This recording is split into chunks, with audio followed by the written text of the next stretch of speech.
ओम शांति। आज बाबा ने सबसे महत्वपूर्ण बात बच्चों को समझाई है। बच्चे, तुम बाबा के घर में आते हो, कौड़ी से हीरा बनते हो। क्या थे, क्या से क्या बना देता है। बाबा मनुष्य से देवता बना देता है और उसके लिए कोई भी प्रकार की कौड़ी खर्च नहीं करनी पड़ती है। कोई खर्चा नहीं, बस सिर्फ बाबा को याद करना है, कोई और मेहनत नहीं, सिर्फ बाबा की याद। सिर्फ अंदर ही अंदर बाबा को हम याद करते रहें प्यार से, तो इस मेहनत से, इस याद से ही हम इतना ऊंचा पद, कौड़ी से हीरा, मनुष्य से देवता बन जाते हैं। तो आज बाबा ने बहुत सुंदर तरीके से समझाया, बच्चे तुम बाबा के घर में ट्यूशन लेने आते हो, ये ईश्वरीय पढ़ाई है। हम स्टूडेंट्स हैं तो पढ़ाई पर अटेंशन देना स्टूडेंट का काम है। स्टूडेंट माना ही है जो स्टडी करे, स्टूडेंट माना जो अध्ययन करता रहे। तो हमारा कार्य ही है जो बाबा की शिक्षाएं हैं उसको मनन करें, अध्ययन करें और जीवन में उतारें। तो बहुत मीठे बाबा के महावाक्य सुनते हैं। मीठे बच्चे, तुम यहाँ मनुष्य से देवता बनने की ट्यूशन लेने आए हो, कौड़ी से हीरा बन रहे हो। प्रश्न है, तुम बच्चों को इस पढ़ाई में कोई भी खर्चा नहीं लगता, क्यों? बहुत सुंदर ये सवाल है, क्यों खर्चा नहीं लगता? क्योंकि तुम्हारा बाप ही टीचर है। बाप बच्चों से खर्चा, फीस कैसे लेगा? स्वयं टीचर है, पढ़ाता है, तो वो कैसे फीस लेगा? बाप का बच्चा बने, गोद में आए तो वर्षे के अधिकारी बने। तुम बच्चे बिना खर्चे कौड़ी से हीरे जैसा देवता बनते हो। भक्ति में तीर्थ करेंगे, दान पुण्य करेंगे, खर्चा ही खर्चा। यहाँ तो बाप बच्चों को राजाई देते हैं, सारा वर्षा मुफ्त में देते हैं। इससे बड़ी बात कौन सी? सारा वर्षा मुफ्त में देते हैं। पावन बनो, एक ही कंडीशन, पावन बनो और वर्षा लो। बाबा ने आज कहा कि बच्चे समझते हैं हम स्टूडेंट हैं। बाप के स्टूडेंट क्या पढ़ रहे हो? हम आत्माएं परम पिता परमात्मा से मनुष्य से देवता बनने की ट्यूशन ले रहे हैं।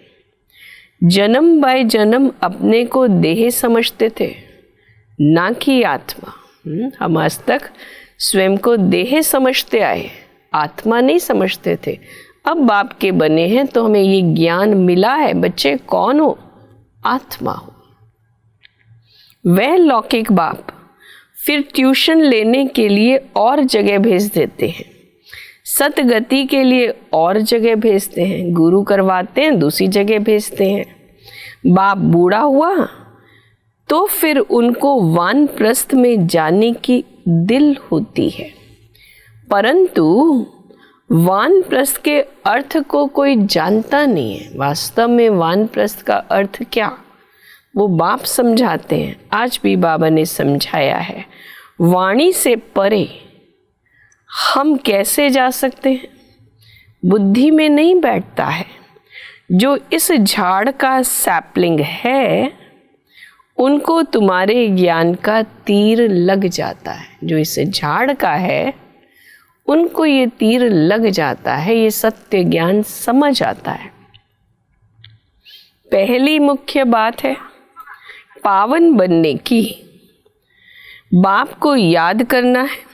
अभी तुम समझते हो, अपने को आत्मा समझ बाप को याद करना सहजते सहज भी है, डिफिकल्ट भी है।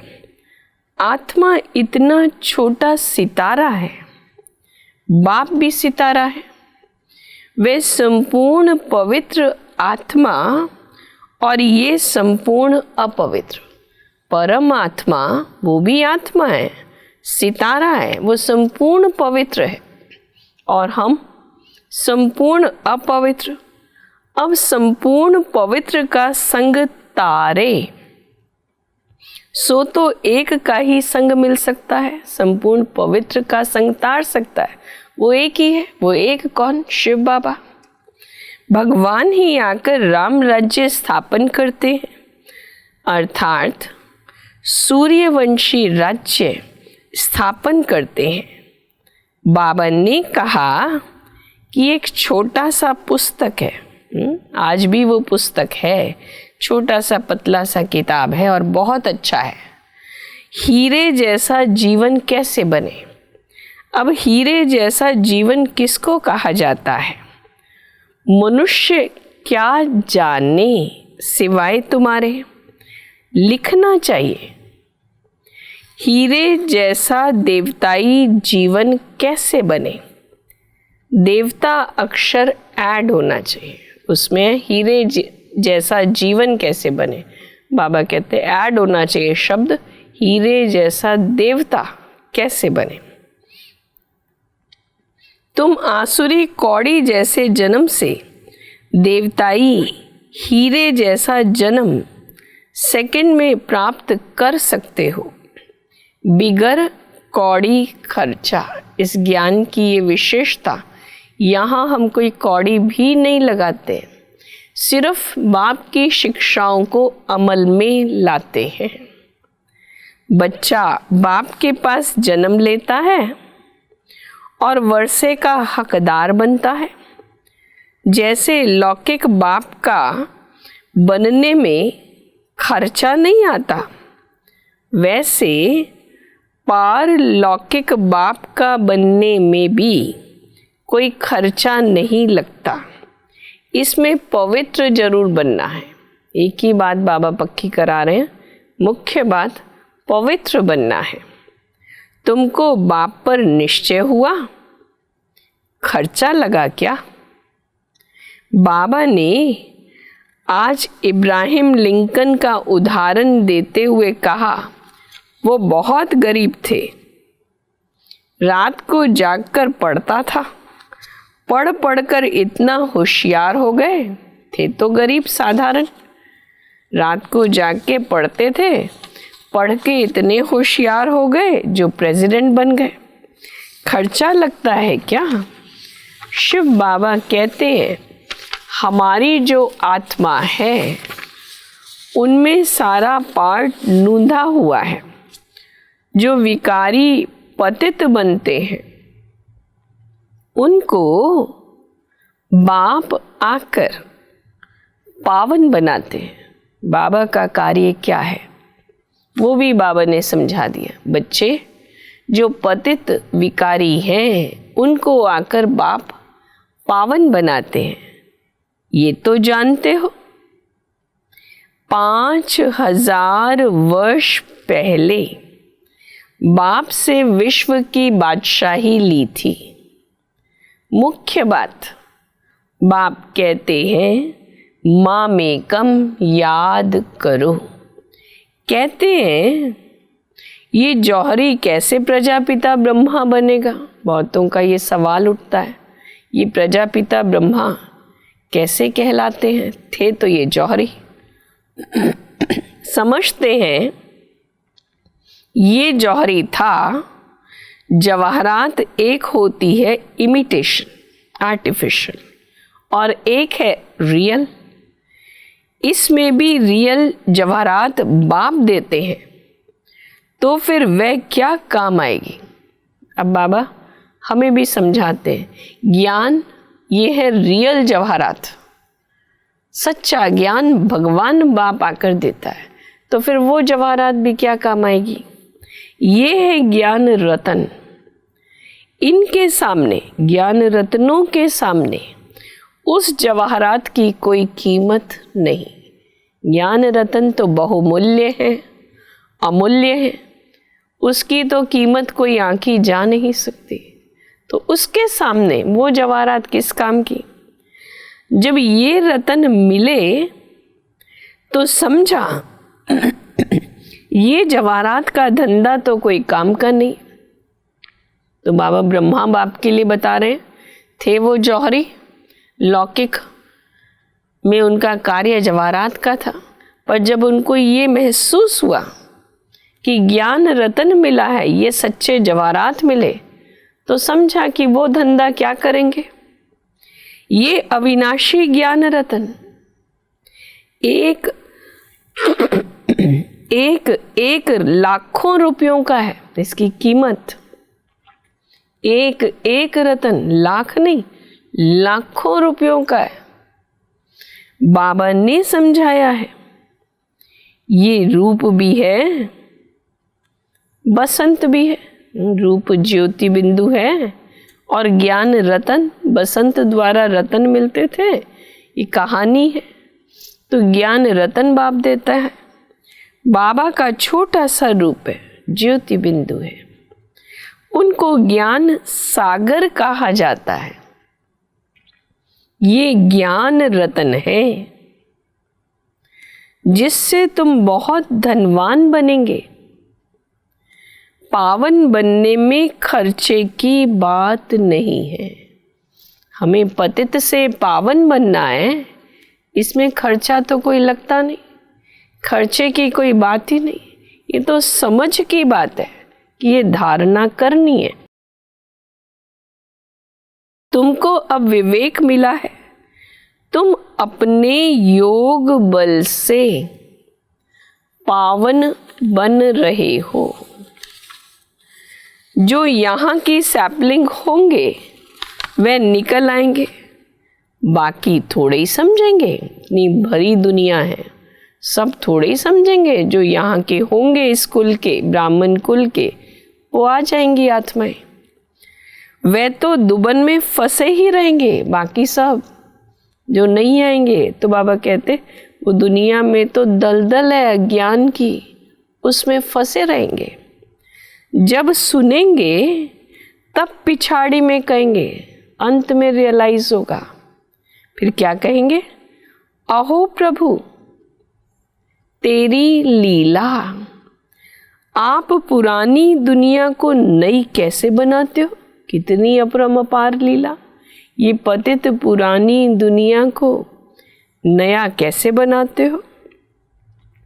तुम्हारा ये ज्ञान अखबारों में बहुत बहुत पड़ जाएगा। खास ये चित्र अखबार में रंगीन डाल दो, जो हमारे चित्र बने हुए हैं। तो बाबा कहते समय प्रति समय अखबारों में डालो, ये रंगीन चित्र हो जो लोग देखें और समझें। और लिख दो, शिव बाबा प्रजापिता ब्रह्मा द्वारा पढ़ाकर स्वर्ग का मालिक ये लक्ष्मी नारायण बनाते हैं। कैसे कैसे बनाते हैं? याद की यात्रा से। भारत को स्वर्ग बनाने के लिए यही समझाया बाबा ने, यही शिक्षा दी है। कौन सी? मामेकम याद करो तो तुम पावन बन जाएंगे। छोटी छोटी बच्चियां भी ऐसे बैठ समझाएं। बाबा अक्षर बहुत मीठा है। बाबा और वर्षा, बाबा ये पक्का हो जाए तो स्वतः वर्षा भी याद आएगा। इतना निश्चय बच्चों को रहना है।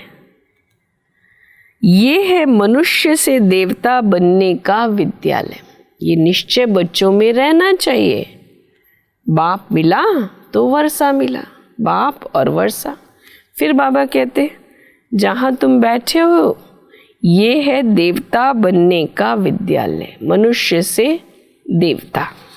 बाबा कहते हैं अपने को आत्मा समझ मुझे याद करो। मन मना भव, मैं ही पतित पावन हूं। मुझे याद करो तो तुम्हारी खाद निकल जाए और सतो प्रधान बन जाएंगे। असल तुम आत्माएं मेरे साथ थी ना। परम धाम मूल वतन जो हमारा अपना वतन है, घर है, उसमें आत्मा और परमात्मा, बाबा और हम बच्चे साथ रहते थे। तो बाबा कहते, असल तुम आत्माएं मेरे साथ थी ना, मुझे तुम बुलाते भी हो। अब हम बाबा से बिछड़े इतना वक्त हुआ तो अब बुलाते भी हैं, ओ गॉड फादर आओ। अब मैं आया हुआ हूं, तुम मेरी मत पर चलो।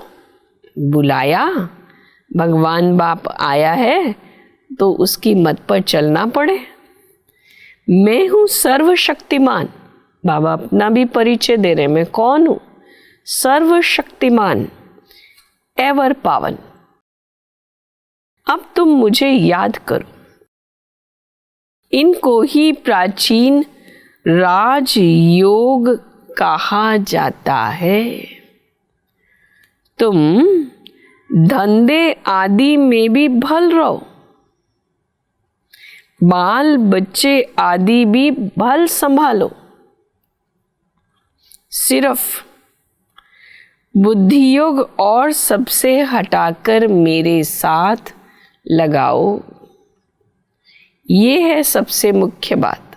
सब कुछ करो, धंधा आदि करो, अपनी गृहस्थी संभालो, बाल बच्चों को संभालो, बस बुद्धि योग मेरे साथ लगाओ।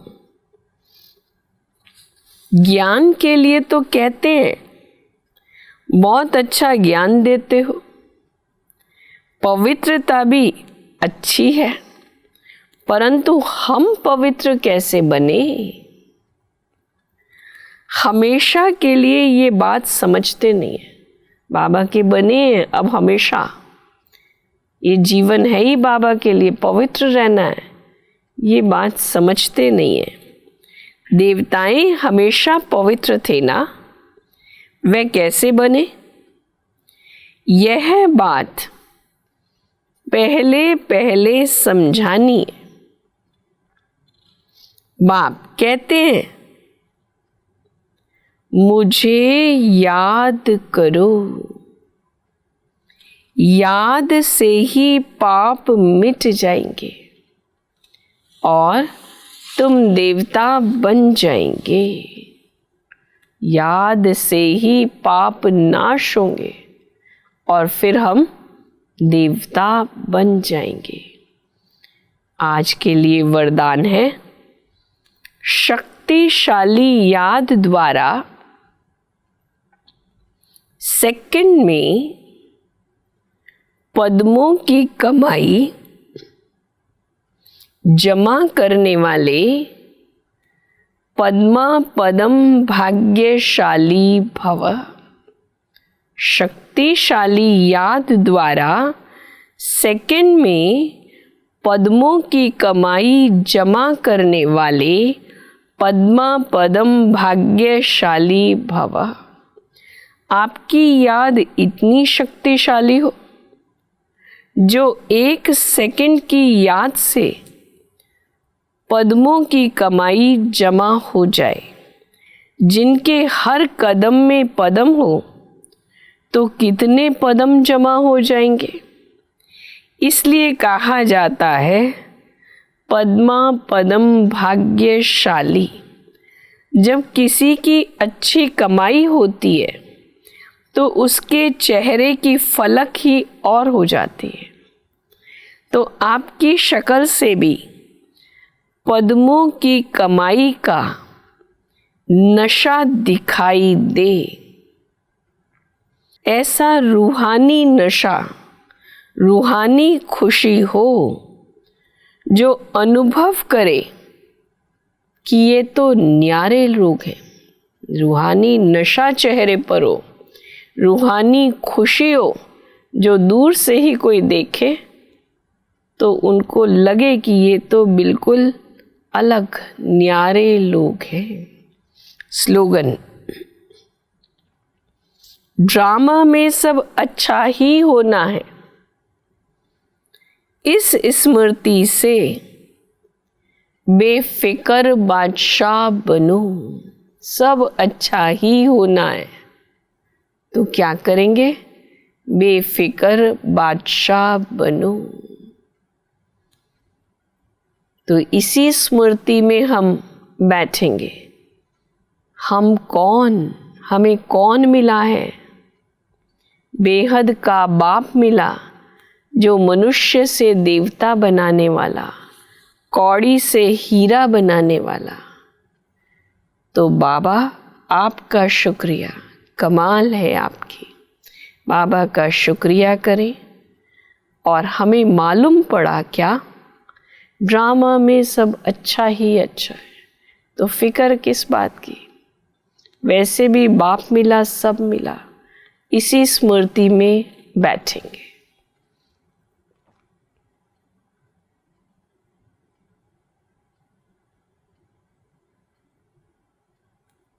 ओम शांति।